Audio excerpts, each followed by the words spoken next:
पौड़ी जिले के बाद आज गढ़वाल मंडल का अंतिम जिला मैं पढ़ा रहा हूँ। जिले का नाम है हरिद्वार जिला। ठीक है, तो हरिद्वार जिले की स्थापना कब हुई? तो हरिद्वार जिले की स्थापना हुई थी 1988 में, यानी कि 1988 में। लेकिन जो ये पहले हरिद्वार था ना, यह सहारनपुर मंडल के अंतर्गत आता था। किसके अंतर्गत आता था? सहारनपुर मंडल के यह अंतर्गत आता था। तो स्थापना कब हुई? 1988 में। कब हुई? 1988, 1988 में हरिद्वार जिले की स्थापना की गई थी। क्लियर? अच्छा, हरिद्वार जो जिला है वह किन दो पर्वतों के बीच में है? बिल्व और नील पर्वत के बीच में है। बिल्व, शिवालिक हिमालय के बिल्व और नील पर्वत के बीच में क्या है? हरिद्वार बिल्व और नील पर्वत के बीच में। अच्छा, विश्व की सबसे लंबी नदी कौन सी है?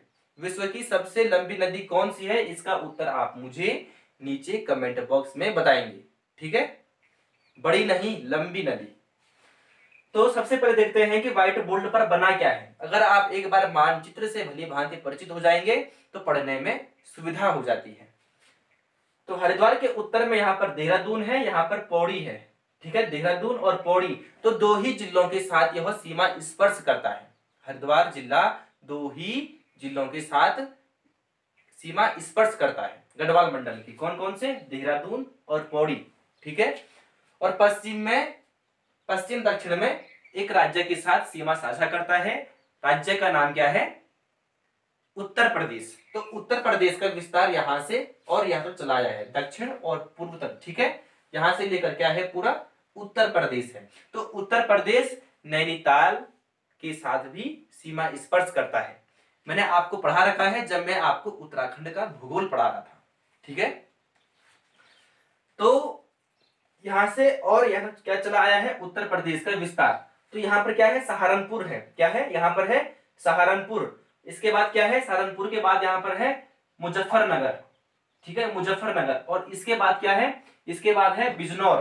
ठीक है, इसके बाद क्या है? बिजनौर है। तो बिजनौर ही वह जिला है जो नैनीताल के साथ भी सीमा स्पर्श करता है। क्लियर? सहारनपुर, मुजफ्फरनगर और बिजनौर। ठीक है ना? यह है गंगा नदी। कौन सी नदी है ये? गंगा नदी। ठीक है, गंगा नदी मैदानी भाग में प्रवेश कर जाती है। कहां से? हरिद्वार से। तो यह है गंगा नदी। ठीक है, गंगा नदी उत्तर प्रदेश के बिजनौर जिले में प्रवेश कर जाती है। उत्तर प्रदेश का वह कौन सा जिला है जहां गंगा नदी प्रवेश करती है सबसे पहले? तो वह है बिजनौर जिला। ठीक है, तो बिजनौर में यह प्रवेश कर जाती है गंगा नदी। ठीक है, यहां पर है भीमगौड़ा बैराज। क्या है? यहां पर बीच में क्या है? गंगा नदी पर ही है भीमगौड़ा बैराज। तो भीमगौड़ा बैराज से ही एक नहर निकाली गई है। नहर का नाम है ऊपरी नहर। क्या है? इस नहर का नाम क्या है? ऊपरी नहर है। और ऊपरी नहर उत्तर प्रदेश के मुजफ्फरनगर में यह प्रवेश कर जाती है। कहां? मुजफ्फरनगर में। यहाँ पर क्या है? मुजफ्फरनगर। क्लियर? तो ये कौन सा नहर है? ऊपरी गंगा नहर है। ठीक है, कहां से निकाली गई है? भीमगौड़ा बैराज से निकाली गई है। तो यहाँ पर है हरिद्वार। हरिद्वार किस नदी के किनारे है? गंगा नदी के किनारे है। तो हरिद्वार अगर देखा जाए तो गंगा नदी और ऊपरी नहर के बीच में क्या है? हरिद्वार है। यहाँ पर है कनखल। क्या है? कनखल। यहाँ पर है लक्सर। ठीक है, यहाँ पर क्या है? लक्सर है। और लक्सर के ठीक उत्तर में यहाँ पर क्या है? सुल्तानपुर है। क्या है? सुल्तानपुर। यहाँ पर है खानपुर। ठीक है, यहाँ पर है मंगलोर। क्या है? मंगलोर। और मंगलोर के उत्तर में यहाँ पर है रुड़की। क्या है? रुड़की है। इसके बाद यहाँ पर है भगवानपुर। क्या है? भगवानपुर। यहाँ पर है ज्वालापुर। क्या है?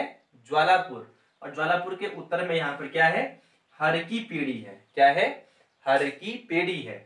और हर की पेड़ी के उत्तर में अगर देखा जाए तो यहाँ पर शांति कुंज है। यहाँ पर है। क्या है? शांति कुंज। शांति कुंज। ठीक है, शांति कुंज कहाँ है? हरिद्वार में है।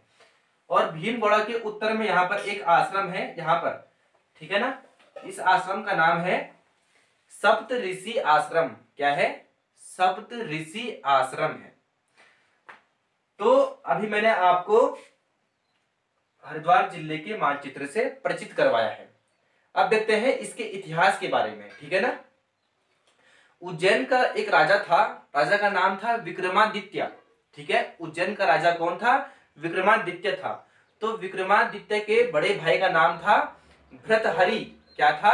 भृतहरि। भृतहरि इनके भाई का नाम था। विक्रमादित्य के भाई का नाम क्या था? भृतहरि था। तो इन्होंने ही हरिद्वार में क्या की थी? तपस्या की थी। इन्होंने हरिद्वार में तपस्या की थी और यहाँ पर इन्होंने 2 महान ग्रंथ लिखे थे, ठीक है। वो 2 महान ग्रंथ कौन कौन से थे? एक का नाम है नीति, एक का नाम है नीति शतक। क्या है? नीति शतक।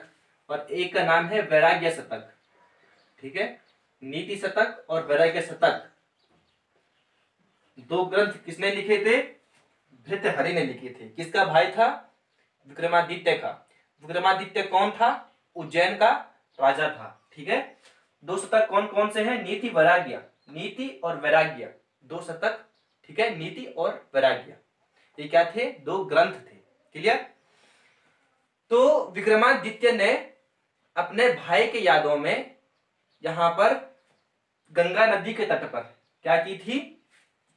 पौड़ी की स्थापना की थी। किसे कहते हैं पौड़ी? सीढ़ियों को, ठीक है। सीढ़ियों को क्या कहते हैं? पौड़ियां कहते हैं। तो इन्होंने यहां पर पौड़ियों की स्थापना की थी, इसलिए इसे हर की पौड़ी कहा जाता है। क्या कहा जाता है? हर की पौड़ी कहा जाता है। क्लियर? यहां पर एक यात्री भी आए थे, चीनी यात्री। चीनी यात्री का नाम क्या था? वहेनसांग। तो वहेनसांग कब आया था हरिद्वार? इसका उत्तर आप मुझे नीचे कमेंट बॉक्स में बताएंगे, ठीक है। और वहेनसांग ने हरिद्वार को किस नाम से संबोधित किया था? ये भी आप नीचे कमेंट बॉक्स में बताएंगे। सबसे आसान, ठीक है ना, सबसे आसान सवाल है। और इन्होंने गंगा नदी को भी एक नाम दिया था। चलो इसको मैं ही बता देता हूं, महाभद्रा। क्या कहा था? महाभद्रा। गंगा नदी को इन्होंने क्या कहा था? महाभद्रा कहा था, ठीक है। महाभद्रा। किस यात्री ने गंगा नदी को महाभद्रा कहा था? तो वहेनसांग ने। वहेनसांग कहाँ का यात्री था? चीन का, यानी कि चीन का रहने वाला था और यह यात्रा पर आया था हरिद्वार में। अच्छा, गांधी जी हरिद्वार कब आए थे? इसका उत्तर भी आप मुझे नीचे कमेंट बॉक्स में ही बताएंगे, क्योंकि मैंने आपको पढ़ा रखा है जब मैं आपको उत्तराखंड के कमिश्नरों का अध्ययन करवा रहा था, ठीक है। तो गांधी जी हरिद्वार भी आए थे। कब आए थे? इसका उत्तर आप मुझे नीचे कमेंट बॉक्स में बताएंगे। तो यहां पर विदुर ने और गंधारी ने और धृतराष्ट्र ने यहां पर शरीर का त्याग किया था। यहीं पर इन्होंने क्या किया था? शरीर का त्याग किया था। कहां पर? हरिद्वार में गंगा नदी के तट पर क्या किया था? अपना देह त्याग किया था, ठीक है। और इन्होंने महाभारत की कहानी किसको सुनाई थी? मैत्रेय ऋषि को। किसने सुनाई थी? विदुर ने। विदुर ने मैत्रेय ऋषि को महाभारत की कहानी सुनाई थी। मैत्रेय ऋषि को, ठीक है, क्या सुनाई थी? महाभारत की कहानी सुनाई थी। आप जानते होंगे धृतराष्ट्र, विदुर और गंधारी को, ठीक है। इन्होंने यहीं पर ही क्या किया था? देह त्याग किया था। क्लियर? तो ये था आज का अध्याय, ठीक है। इसके बाद मैं आपको पढ़ाऊंगा गंगा नदी तंत्र। जो गंगा नदी तो है ही, लेकिन हरिद्वार में कौन कौन सी नदियां प्रवाहित होती है? 2-3 नदियां और प्रवाहित होती है, और इसके बारे में हम अगली वीडियो में अच्छे से और विस्तार से पढ़ेंगे, ठीक है। और यहाँ पर कुछ संस्थान भी है।